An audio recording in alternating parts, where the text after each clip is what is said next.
Serial चल बस वाली किसमें आप देखेंगे कि जब आयशा का बाप कहता है असद के बाप से कि भाई साहब आप मुझे माफ़ कर दें, मैंने बहुत ही ज़्यादा गलत किया है अपनी बीवी के कहने में आके, मैं अनजान था, न जाने मेरी माँ भी मुझे माफ़ करेगी कि नहीं। ये सुनते साथ ही कहता है असद का बाप के देखो जो भी कुछ हो चुका है तुम भुला दो, इतने खुशी के मौके पर तुम्हें ये सब कुछ बातें क्यों याद आ गई हैं। ये सुनते साथ ही आयशा का बाप कहता है क्योंकि मैं सारी सच्चाई से लाइल्म था, मुझे नहीं पता था कि किस तरह मेरे साथ एक खेल खेला जा रहा है। ये सुनते साथ ही असद का बाप कहता है कि जो हुआ हो गया ना, खैर छोड़ो, हमारी माँ तुम्हें क्या लगता है कि तुम्हें कभी बददुआ देगी? ऐसा नहीं हो सकता, ना कभी बददुआ दी है और ना ही उनके दिल में कोई मैल रहा होगा इस दुनिया में जब वो थी। सुनते साथ ही असद का बाप कहता है कि लेकिन फिर भी पछतावा है क्योंकि मेरी आखिरत खराब हो चुकी है। ये सुनते साथ ही असद का बाप कहता है कि छोड़ दो, खैर तुम नाना बनने वाले हो और अब अपनी बीवी से नाराज ना होना। दूसरे सीन में आप देखेंगे कि उधर जब कहता है असद आशिर से कि आशिर मेरा ख्याल है कि तुम्हें ईशल के माँ बाप को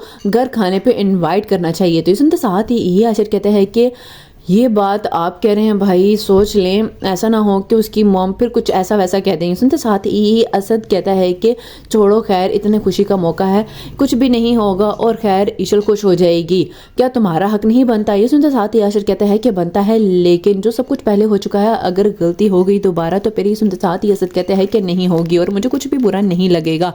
अब देखो इतना अच्छा सा वो संभाल रही है सब कुछ। लास्ट सीन में आप देखेंगे कि उधर जब आयशा कहती है अनाया से कि अनाया ये जो तुमने ईशल वाली हरकतें शुरू कर दी हैं ना, पछताओगी, अब देखना तुम्हारे साथ करती क्या हूँ। ये सुनते साथ ही अनाया कहती है कि आप मेरे साथ क्या करती हैं, सोचें अगर मैंने आपके साथ कुछ कर गुजरा तो फिर क्या होगा, कैसे सफाइयाँ देंगी आप असद भाई को। तो सुनते साथ ही आयशा कहती है कि मैं कोई सफाइयाँ नहीं दूंगी और तुम क्या करोगी, सोच लेना।